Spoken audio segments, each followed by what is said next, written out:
الحمد لله رب العالمين والعاقبة للمتقين والصلاة والسلام على سيد الأنبياء والمرسلين وعلى آله وصحبه أجمعين. أما بعد فقد قال سيدنا ومولانا محمد صلى الله تعالى عليه وآله وسلم: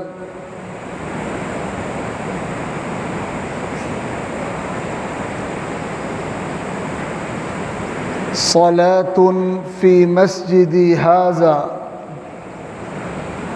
خير من 1000 صلاة فيما سواه إلا المسجد الحرام. وقال عليه الصلاة والسلام: من صلى لله 40 صلاة في مسجدي هذا لا تفوت صلاة إلا كتبت له براءة من النار وبراءة من العذاب وبراءة من النفاق. صدق رسول الله صلی اللہ علیہ وسلم. بزرگوں اور بھائیوں،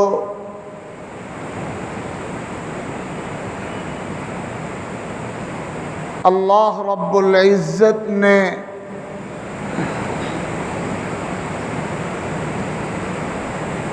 حج بیت اللہ کی سعادت جن بندوں کے مقدر میں لکھی ہے،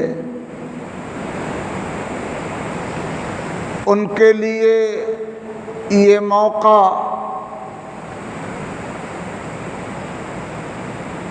بہت ہی اہمیت کا حامل موقع ہوتا ہے، جہاں انہیں حج کی عبادت ادا کرنا اور عمرے کی عبادت ادا کرنا اور ان عبادتوں کے حقوق ادا کرنے کی فکر کرنی ہے. وہی ان کے ساتھ ساتھ مسجد نبوی کی حاضری اور سرور کائنات جناب محمد الرسول اللہ صلی اللہ تعالی علیہ وسلم کے روضہ اطہر کی زیارت کا شرف بھی حاصل کرنا ہے. اللہ رب العزت حج بیت اللہ اور زیارت مدینۃ المنورہ کی سعادت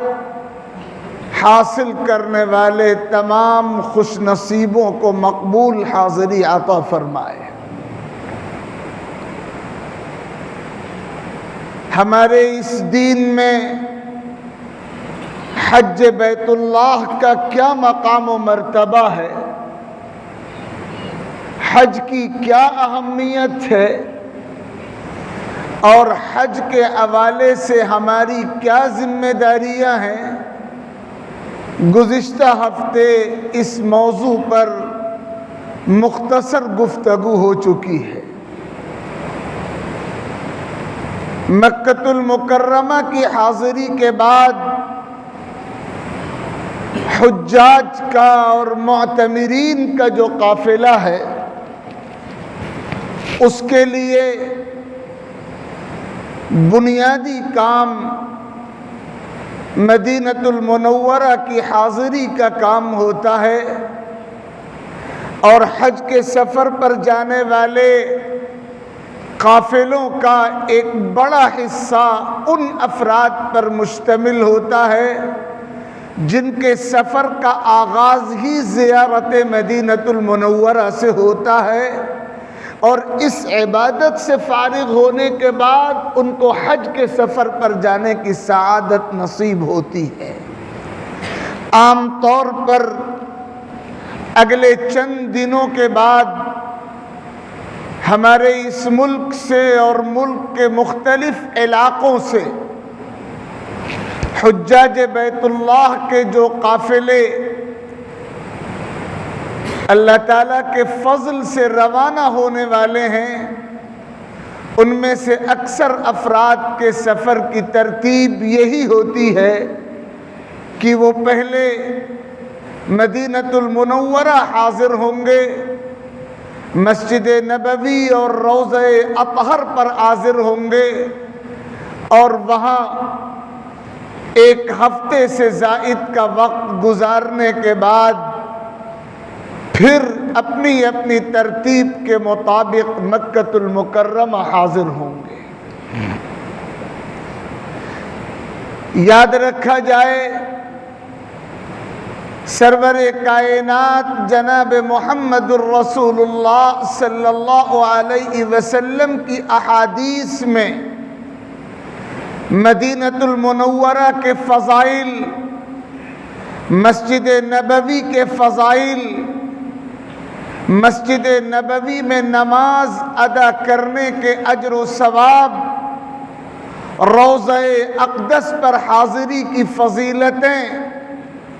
آقا کریم صلی اللہ علیہ وسلم کی بارگاہ اقدس میں غلامانہ اور عاجزانہ اور نیاز مندانہ حاضر ہو کر درود و سلام کا نذرانہ پیش کرنے کا عمل، یہ وہ کام ہیں جن کی فضیلتیں احادیث مبارکہ میں ایک بار نہیں بار بار مختلف پیرایوں میں بیان ہوئی ہیں۔ صحیح البخاری میں یہ روایت آئی ہے کہ آقا کریم صلی اللہ علیہ وسلم نے مدینۃ المنورہ ہجرت کے بعد حضور اکرم علیہ الصلاۃ والسلام کا بھی یہ عمل نقل ہوا ہے اور صحابہ بھی اس عمل میں شریک رہے ہیں۔ مدینۃ المنورہ ہجرت کے بعد آقا نے اللہ رب العزت کے دربار میں دعا کے لیے ہاتھ پھیلائے اور یہ دعا مانگی، اللہم اجعل بالمدینۃ ضعفی ما کان بمکہ من البرکہ، اے اللہ آپ نے مکۃ المکرمہ میں جتنی برکتیں رکھی ہیں مدینے میں اس کی ڈبل برکتیں رکھ دیجئے، مدینے میں دوگنی برکتیں رکھ دیجئے۔ اور کون کہہ سکتا ہے کہ آقا علیہ الصلاۃ والسلام کی دعا اللہ کے دربار میں قبول نہیں ہوگی؟ آقا کی ہر دعا اللہ تعالیٰ کے دربار میں قبول ہوتی ہے، اور یہ تو ضابطہ ہے جو حدیثوں میں بیان ہوا، کل نبی یجاب، ہر نبی کی دعا بھی اور ہر نبی کی بددعا بھی اللہ کے دربار میں قبول ہوتی ہے۔ تو جب آپ نے یہ دعا مانگی، خدایا مدینۃ المنورہ میں ڈبل برکتیں رکھ دیجئے، تو آج اس دعا کی قبولیت جانے والا ہر انسان اپنی کھلی آنکھوں سے دیکھ سکتا ہے کہ اللہ تعالیٰ نے کیسی برکتیں، کیسا تقدس، کیسی سکینت، کیسی نورانیت مدینۃ المنورہ کی فضا میں، وہاں کی آب و ہوا میں، وہاں کے ماحول میں رکھ دی ہے۔ اور پھر صرف اسی دعا پر اکتفا نہیں ہے، آقا کریم صلی اللہ علیہ وسلم نے پیشین گوئی فرمائی کہ قیامت کے قریب جب پوری دنیا فتنوں کی آماج گاہ بن جائے گی، اور پھر ایک دور ایسا آئے گا کہ دجالی طاقتیں سر اٹھائیں گی، اور ایمان والوں کے لیے دنیا کے تمام خطوں میں اپنے ایمان کو اور اپنی نسلوں کے ایمان کو سلامت رکھنا مشکل ہوگا۔ یہ وہ دور ہوگا کہ اللہ کے مخلص ایمان والے بندے اور بندیاں اپنے ایمان کو بچانے کے لیے اپنے اپنے وطنوں سے اپنے اپنے علاقوں سے ہجرت کر کے مدینہ المنورہ منتقل ہوں گے، اور مدینہ ان کے ایمان کے لیے پناہ گاہ اور محافظ ثابت ہوگا۔ فرمایا ان الایمان لا یأرز الی المدینہ کما تأرز الحیۃ الی جحرها، ایمان قیامت کے قریب مدینے میں سمٹ جائے گا جیسے سانپ اپنے سوراخ میں سمٹ جاتا ہے۔ اور فرمایا علی انقاب المدینہ ملائکۃ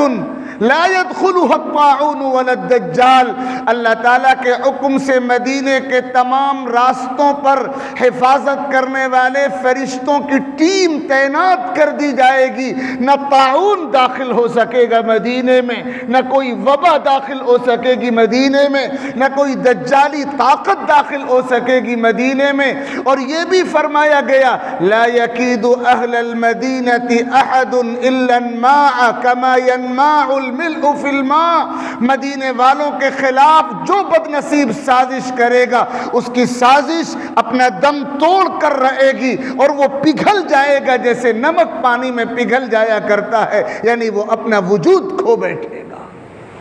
یہ ہے مدینہ المنورہ کا مقام، اس دین میں جس دین کے حامل ہونے کا شرف اللہ تعالیٰ نے ہمیں عطا کیا ہے۔ تو خوش نصیب ہیں وہ مسافران حرم جن کو مدینہ المنورہ کی زیارت کی سعادت حاصل ہونے والی ہے۔ وہ اس نعمت پر جس قدر بھی شکر ادا کریں اور جس قدر بھی وہاں کی حاضری کو مقبول اور باادب حاضری بنانے کے جتن کریں کم ہے۔ اور پھر علماء نے لکھا ہے کہ مدینہ المنورہ حاضری کی دو ہی نیت ہونی چاہیے اور دو ہی قصد ہونا چاہیے۔ ایک نیت ہے مسجد نبوی میں نماز ادا کرنے کی،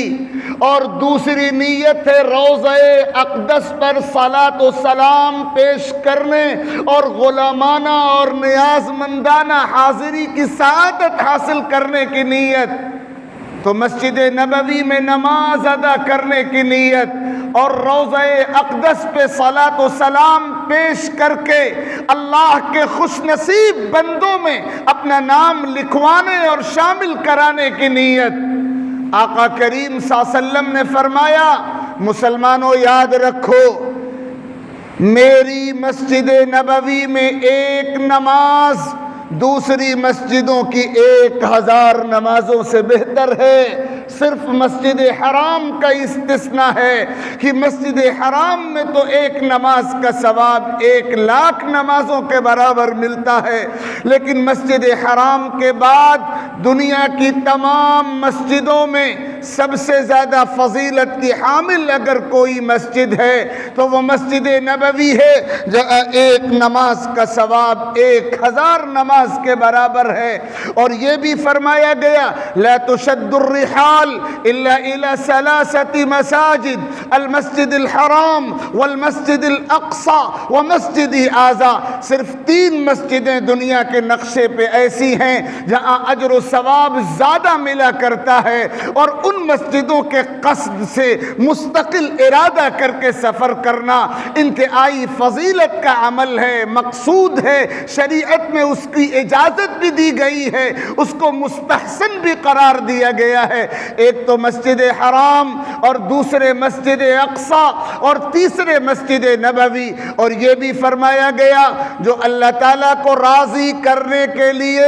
40 نمازیں مسجد نبوی میں تکبیر اولیٰ کے اہتمام کے ساتھ اس طرح ادا کرے کہ ایک نماز بھی نہ چھوٹے، اللہ تعالیٰ اس کو پروانہ عطا فرمائیں گے اپنے عذاب سے حفاظت کا، اسے انعام دیا جائے گا جہنم سے نجات کا، اسے یہ اعزاز عطا کیا جائے گا کہ اس کو نفاق سے بری کر دیا جائے گا اور اس کو ایمان خالص، ایمان کامل کا انعام عطا فرمایا جائے گا۔ یہ ہے مسجد نبوی میں نماز اور مسجد نبوی کی حاضری کی فضیلت۔ اور پھر دوسری نیت مدینہ المنورہ حاضر ہونے کی، آقا کریم صلی اللہ علیہ وسلم کے روضہ اقدس کی زیارت ہے۔ آقا کریم صلی اللہ علیہ وسلم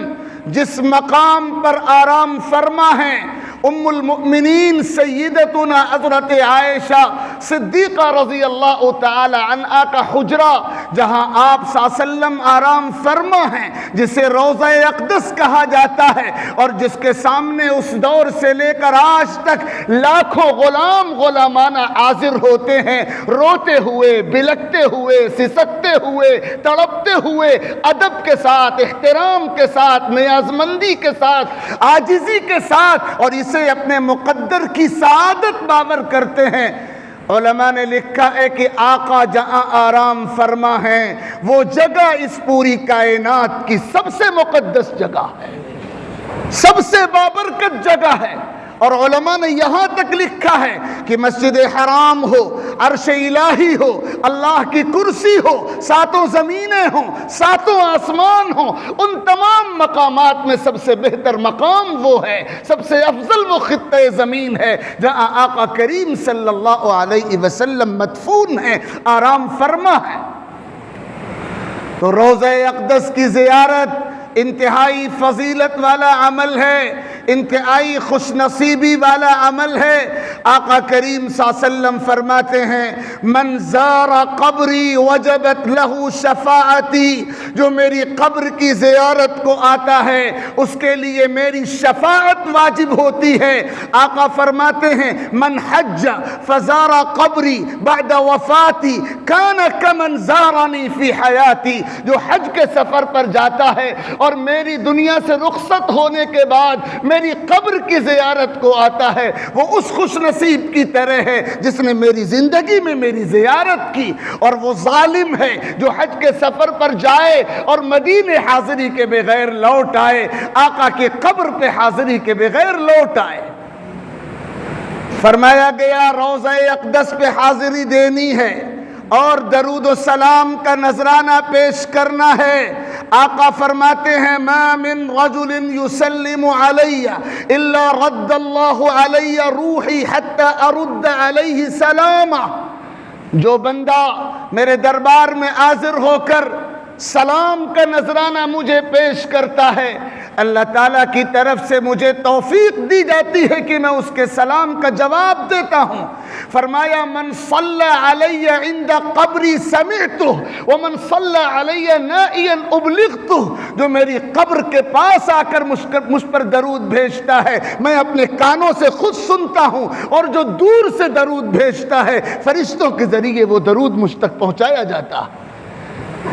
بہت بڑا بد نصیب ہے جو اللہ کے رسول کے دربار میں حاضر ہو اور درود و سلام کا نذرانہ نہ پیش کرے، جس کے سامنے آقا کا تذکرہ ہو وہ درود و سلام کے پھول نچھاور نہ کرے۔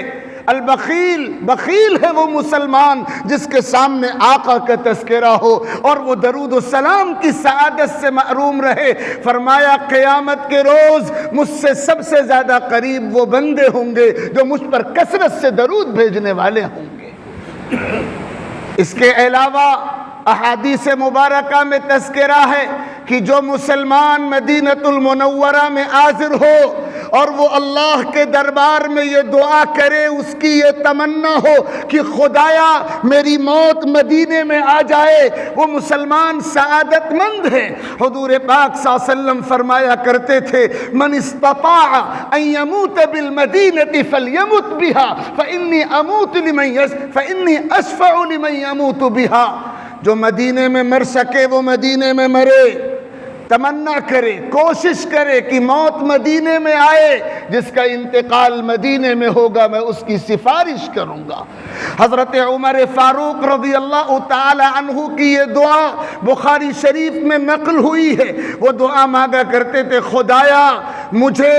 اپنے راستے میں شہادت عطا فرمائیے، اللہم ارزقنی شہادتا فی سبیلک، اپنے راستے میں شہادت عطا فرمائیے۔ اور یہ بھی دعا مانگتے تھے، خدایا میری موت اپنے رسول صلی اللہ علیہ وسلم کے شہر میں مقدر فرمائیے۔ اللہ نے ان کی دونوں دعائیں قبول کی، ان کو شہادت کی موت بھی حاصل ہوئی اور مدینے کی موت بھی حاصل ہوئی۔ اس لیے جو قافلے حج بیت اللہ کو اور زیارت مدینۃ المنورہ کو جا رہے ہیں وہ بہت سعادت مند ہیں، اور جو ابھی نہیں جا رہے ہیں، جن کے دلوں میں تمنائیں ہیں، وہ مستقل دعا کرتے رہیں، کوششیں کرتے رہیں، تمناؤں سے اپنے سینوں کو آباد رکھیں۔ اللہ تعالیٰ کے دربار میں دیر تو ہے، اندھیر نہیں ہے۔ اللہ تعالیٰ آئندہ ضرور توفیق عطا فرمائیں گے۔ اللہ ہم سب کو بار بار دیار حرمین کی مقبول حاضری کی سعادتیں عطا فرمائے۔ جو حضرات مدینہ المنورہ کے سفر پہ جا رہے ہیں، انہیں اس بات کا اہتمام کرنا چاہیے کہ وہ جانے سے پہلے کم از کم پوری سیرت پاک کا مطالعہ ضرور فرما لیں۔ دنیا کی ہر زبان میں، ہر سائز میں حضور پاک صلی اللہ علیہ وسلم کی سیرت کا لٹریچر موجود ہے، آڈیو اور ویڈیو بیانات موجود ہیں۔ جو لوگ مدینہ المنورہ کی زیارت کے سفر پہ جا رہے ہیں، وہ پوری سیرت پاک کا کم از کم ایک بار مطالعہ کر لیں، درود پاک کے صیغے یاد کر لیں۔ درود کے صیغوں میں سب سے افضل صیغہ درود ابراہیمی ہے، جو نماز کے آخری قعدے میں ہر نمازی پڑھتا ہے۔ اس کے علاوہ چھوٹے بڑے مختلف صیغے حدیث کی کتابوں میں مذکور ہیں۔ درود پاک کے صیغے یاد کیے جائیں۔ پورا سفر عقیدتوں کے ساتھ، شوق کے ساتھ، محبت کے ساتھ، سنت کی اتباع کے ساتھ، خرافات و بدعات سے اجتناب کے ساتھ، منکرات و فواحش سے بچتے ہوئے، صغائر و کبائر سے اجتناب کرتے ہوئے حضور پاک صلی اللہ علیہ وسلم کی محبت سینے میں بسا کر ہو، اور اس طرح اللہ کے رسول صلی اللہ علیہ وسلم کے دربار میں حاضر ہو کہ محبت کی لو پہلے سے زیادہ بڑھی ہوئی ہو، عقیدت کا جذبہ پہلے سے زیادہ بڑھا ہوا ہو، احترام کی شمعیں پہلے کے مقابل میں زیادہ روشن ہو، سنت کی اتباع کا جذبہ بڑھ جائے، اور پھر آقا کے دربار میں پہنچ کر دعائیں مانگی جائیں۔ آقا کو واسطہ بنا کر، آقا کو شفیع بنا کر، آقا کو سفارشی بنا کر اللہ کے دربار میں مانگا جائے۔ علماء نے لکھا ہے قرآن کی آیات کی روشنی میں، احادیث مبارکہ کی روشنی میں، کہ جو آقا کریم صلی اللہ علیہ وسلم کی قبر اطہر پہ حاضر ہو اور صلاۃ و سلام کا نذرانہ پیش کرے، اور اسی موقع پر اللہ کے دربار میں اللہ کے سامنے ہاتھ اٹھا کر اللہ سے اپنے گناہوں پر معافی کا طلبگار ہو، اور پھر آقا کے سامنے ادب سے عرض کرے کہ میں نے اپنے رب کے دربار میں اپنے گناہوں کی معافی کی درخواست لگا دی ہے، لیکن یہ درخواست آپ کی سفارش کے بغیر قبول نہیں ہو پائے گی، آپ کو میں سفارشی بناتا ہوں، سفارش فرما دیجئے۔ اور پھر آقا سفارش فرمائیں تو اللہ تعالیٰ کی طرف سے مغفرت یقینی ہو جاتی ہے۔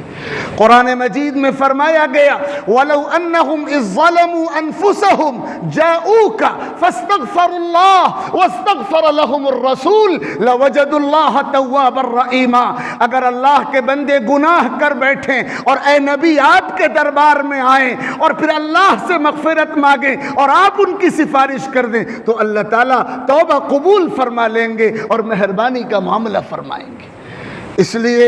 خصوصیت کے ساتھ وہاں پہنچ کر صلاۃ و سلام بھی پیش کیا جائے، اپنے گناہوں سے اللہ کے دربار میں مغفرت کی عرضی بھی رکھی جائے، حضور پاک صلی اللہ علیہ وسلم کی وساطت و شفاعت بھی شامل کی جائے، اور آقا صلی اللہ علیہ وسلم کے حقوق ادا کرنے کی نیت رکھی جائے، تو امید ہے کہ انشاءاللہ اپنے گناہوں سے مغفرت کا پروانہ بھی اللہ کے دربار سے عطا ہوگا اور مقبول حاضری عطا ہوگی۔ اللہ رب العزت ہمارا شمار اپنے خوش نصیب بندوں میں فرمائے، بد نصیب اور محروم بندوں میں نہ فرمائے، اور حج بیت اللہ کی سعادت اور مدینہ المنورہ کی مقبول حاضری کی نعمتوں سے ہم میں سے ہر ایک کو سرفراز فرمائے۔ آمین۔ وآخر دعوانا ان الحمد للہ رب العالمین۔